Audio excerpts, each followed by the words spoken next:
अब मेरी बहन जाती ना, बाबा ऐसा तावीज दो मेरे शौहर के दिल में मेरे लिए प्यार पैदा हो जाए। अगर तू उसकी पर्सनल जिंदगी में झांक कर देख, मेरी बहन, उसकी बीवी उसको 4 गालियां देती है इस बैठक के बाद, उसके घर में खुद महाभारत मचा हुआ है। तो अगर वो घर में मोहब्बत पैदा कर सकता था तावीज की वजह से, तो उसके घर में भी तो मोहब्बत का माहौल होता। अगर वो तुझे रिस्क दिला सकता था तो 50 रुपए का तावीज लेकर के क्यों बैठता दीन बेचने के लिए? क्या वो खुद रोजी नहीं कमा सकता था? क्या अकल पे पत्थर पड़े? लोग हमारे पास आकर कहते हैं तावीज दीजिए हजरत, कारोबार तंगी है, बेटी को रिश्ता नहीं आता। मैंने कहा हमसे बेहतर तावीज लिखने वाले कब्रों में सो रहे हैं जो सदियों पहले आए थे, उनकी निगाही तावीज थी। लेकिन पहले इतने तावीज नहीं मांगे जाते थे जितने आज मांगे जा रहे हैं। क्यों? पहले लोग इतने परेशान नहीं रहते थे जितने आज परेशान है। तो लोग क्या कहते हैं, हमको किसी ने कुछ कर दिया इसलिए कारोबार नहीं चलता, हमको किसी ने कुछ कर दिया फैक्ट्रियां बंद हो रही है, हमको किसी ने कुछ कर दिया कारोबार बंद हो रहा है, हमको किसी ने कुछ कर दिया बेटी को रिश्ते नहीं आते, हमको किसी ने कुछ कर दिया औलाद नहीं हो रही है। मैं कहता हूं नादान किसी ने कुछ नहीं किया, हमने खुद किया है। जिस घर में जिना के मनाजिर देखे जाए उस घर के अंदर तंगी नहीं होगी तो क्या होगा? अगर फैक्ट्रियां बंद हो रही है तो किसी ने कुछ नहीं किया, हमने अपने हाथ से अपने पैर पे कुल्हाड़ी मारी। जो कौम खुदा की नाफरमानी करती है अल्लाह उसकी रोजी को तंग कर देता है। अल्लाह ताला उस कौम को तंग कर देता है, उस पर रोजी तंग कर देता है। लोग कहते हैं हमारे घर में ऐबी बच्चे पैदा होते हैं। मैंने कहा 2 वजह आई हदीस में ऐबी बच्चे पैदा होने की। इससे किसी ने शक नहीं करना किसी के ऐबी बच्चा पैदा हो जाए, अल्लाह का इम्तिहान भी हो सकता है। लेकिन 2 वजह है। अल्लाह के रसूल अलैहि सलाम फरमाते हैं कि जिस कौम के अंदर सूद आम होगा वहां पागलपन आम होगा, पागल बच्चे पैदा होंगे। और जो कौम में जिना आम होगा वहां लंगड़े लूले बच्चे पैदा होंगे। आप कहां? हम कहां हैं? क्या आपने जादूगरों को खुदा से ज्यादा पावरफुल समझ लिया? इन जादूगरों की औकात क्या है? मेरे अल्लाह की शान है, जब तक वो नहीं चाहता पत्ता भी नहीं हिलता। जादू असर करता है लेकिन इतना भी कि पूरी दुनिया पे जादू की हुकूमत हो गई। अल्लाह की हुकूमत कहां है फिर? अल्लाह की ताकत कहां है फिर? हमारा ईमान है खैर और शर सब उसी की तरफ से है। लेकिन इतना जादू को मान लेना कि जो वो चाहे वही होगा, जो वो करेंगे वही होगा, नहीं, जो वो चाहेंगे वो नहीं होगा, जो मेरा अल्लाह चाहेगा वही होगा। अच्छी तरह याद रखना, अगर मेरा अल्लाह चाहे 70,000 जादूगर आते हैं और एक अल्लाह का सच्चा बंदा मूसा की शक्ल में आता है तो जादूगर मूसा को कुछ नहीं कर पाते। मूसा के जरिए से 70,000 को ईमान की दौलत नसीब हो जाती।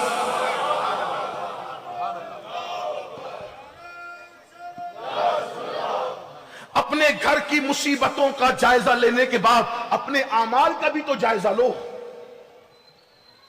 अपने अमाल का भी तो जायजा लो। और फिर जब लोगों के पास जाते हो तावीज लेने, फिर तावीज का धंधा करने वाले तुम्हें तबीयत से लूटते हैं। कुदरत की तरफ से मार पड़ रही अमाल की वजह से इधर तावीज वाले मजीद तुम्हें मार पड़वाते हैं। और ये अल्लाह का इम्तिहान है। अल्लाह के बंदो, नमाज से बड़ा भी कोई तावीज है? मुझे बताओ, तुझे मुसलमान हो, मुसलमान बनो। ये जुमले तल्ख है लेकिन ये तुम्हारी जिंदगी खुदा करे बदल दे। नमाज से बड़ा भी कोई तावीज है? ये ईसाइयत और यहूदियत का मजहब नहीं है कि अल्लाह से कोई अपनी अर्जी नहीं लगा सकता। अल्लाह से अर्जी लगाने के लिए या तो पादरी के पास जाओ, या तो फादर के पास जाओ, या तो पोप के पास जाओ। हमारे यहाँ कोई आदर फादर पोप नहीं है। मेरे आका ने फरमाया जब बंदा सजदा करता है तो खुदा और बंदे के दरमियान से सारे पर्दे उठा दिए जाते हैं। अल्लाह फरमाता है मांग, क्या मांगता है? मुझे मेरी इज्जत की कसम है जो मांगेगा मैं तुझे अता कर दूंगा। क्यों नहीं आते खुदा की चौखट पर? क्यों नहीं आते खुदा की चौखट पर? क्यों तोहमात परस्ती में मुब्तला हो? ये औरतें कहती है मौलाना मेरा शौहर मुझसे मोहब्बत नहीं करता, मेरी ननन लड़ती है, मेरी सास लड़ती है, कोई तावीज दो। मैंने कहा नमाज से बड़ा तावीज क्या? अगर तावीज देने वाले ही आपके घर में सुलह करा सकते तो तावीज वाले क्यों लड़ रहे हैं अपने घर में? जरा देने वाले से भी तो पूछो। मैं सब तावीज वालों की बात नहीं कर रहा हूं, कुछ अल्लाह वाले हैं उनकी बात नहीं कर रहा। लेकिन जो धंधे करने बैठे, आप मेरी बहन जाती ना, बाबा ऐसा तावीज दो मेरे शौहर के दिल में मेरे लिए प्यार पैदा हो जाए। अगर तू उसकी पर्सनल जिंदगी में झांक कर देख, मेरी बहन, उसकी बीवी उसको 4 गालियां देती है इस बैठक के बाद, उसके घर में खुद महाभारत मचा हुआ है। तो अगर वो घर में मोहब्बत पैदा कर सकता था तावीज की वजह से, तो उसके घर में भी तो मोहब्बत का माहौल होता। अगर वो तुझे रिस्क दिला सकता था तो 50 रुपए का तावीज लेकर के क्यों बैठता दीन बेचने के लिए? क्या वो खुद रोजी नहीं कमा सकता था? क्या अकल पे पत्थर पड़े? रब्बुल इज्जत जैसा खुदा तुम्हारा रब है, कासिम नेमत मोहम्मदुर रसूलुल्लाह जैसा नबी तुम्हारा नबी कासिम नेमत है। खल्क के हाकिम हो तुम, रिज़्क के कासिम हो तुमसे मिला जो मिला तुम पे करोड़ों दुरूद। नारे तकबीर, नारे रिसालत, मसलके आला हजरत। ऐसी बातें करो तो कहते ये मौलवियों को क्या समझता है? नहीं, मौलवियों को कुछ नहीं समझता, आप ही को सब कुछ समझता है, आप ही हमें समझाएं। लोग कहते हैं मौलाना बरकत नहीं, फैक्ट्री चला के बरकत नहीं है, मौलवी 5,000 रुपए लेकर के शान से जिंदगी गुजार रहा है, फर्क क्या है? आपकी फैक्ट्री में बरकत नहीं, उसको 5,000 में बरकत है, फर्क क्या है? गुनाह तू कर रहा है, वो गुनाह से महफूज है, इसलिए सुकून से। बस बात इतनी। आप गुनाह को समझते क्या है? तो अल्लाह के बंदो, सजदा हर मुश्किल का इलाज, गुनाह को छोड़ देना हर मुश्किल का। देखो तावीज तो इमाम हसन ने दिया। एक शख्स आया, बारिश नहीं हो रही, का इस्तिगफार पर। एक शख्स आया, हुजूर औलाद नहीं, इस्तिगफार पर। हुजूर खेती का मसला है, का इस्तिगफार पर।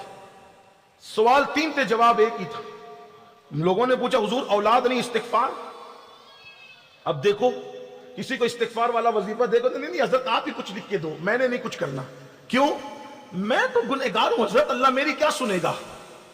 ये मायूसी कुफ्र है, कुफ्र। जब मैं खुदा की रहमतें सोचता हूं तो मुझे हैरत होती है। देखो आपको ही बताता हूं, शैतान जिंदा है कि मर गया? कुछ मालूम भी है? बोलो ना भाई, जो इल्म है बोलो तो सही, है कि मर गया? अरे मर जाता तो इतने फितने क्यों होते? फिर मुझे नमाज की तकरीर की जरूरत क्यों पड़ती? सुलह सपाटे की जरूरत क्यों पड़ती लोगों को? शैतान है कि मर गया? बोलो भाई, बोलो ना। अगर इल्म में तो बोलो मर गया तो मर गया, तो मुझे ही बता दो शैतान की कब्र कहां है पाली वालों? भाई है कि नहीं? वो जिंदा है। और कब तक जिंदा रहेगा? कयामत तक। क्यों जिंदा रहेगा कयामत तक? क्यों? अल्लाह के नजदीक शैतान से बढ़ के कोई मरदूद है? बोलो, नहीं है। फिर क्यों जिंदा रहेगा? जिंदगी किसने दी? बोलो, बोलना पड़ेगा, बारिश का असर होने नहीं देंगे। बोलिए, शैतान को जिंदगी किसने दी कयामत तक? अल्लाह ने क्यों दी? जब उस पर लानत का तौक डालकर उसको भगाया जा रहा था और शैतान ने कहा था मौला मुझे तू लानती तो करार दे रहा है, लेकिन मेरी भी एक फरियाद सुन ले कि मुझे कयामत तक मोहलत दे, जिंदा रख कयामत तक। मेरे अल्लाह ने कहा जा तुझे जिंदगी दी, तो अब उस अल्लाह से मैं क्यों ना मांगू जो शैतान जैसे मरदूद की फरियाद रद्द नहीं करता? मैं तो उसके महबूब का उम्मती हूं, क्यों मांगते नहीं? शैतान ने मांगा ना, मिला कि नहीं मिला? जो खुदा शैतान को दे, जरा सोचो तो सही, जो खुदा शैतान को दे उसको दी, और कितनी बड़ी मोहलत दी, कयामत तक जिंदगी दी। आप क्या समझ रहे हो खुदा की रहमतों को? हमने खुदा की कदर नहीं की।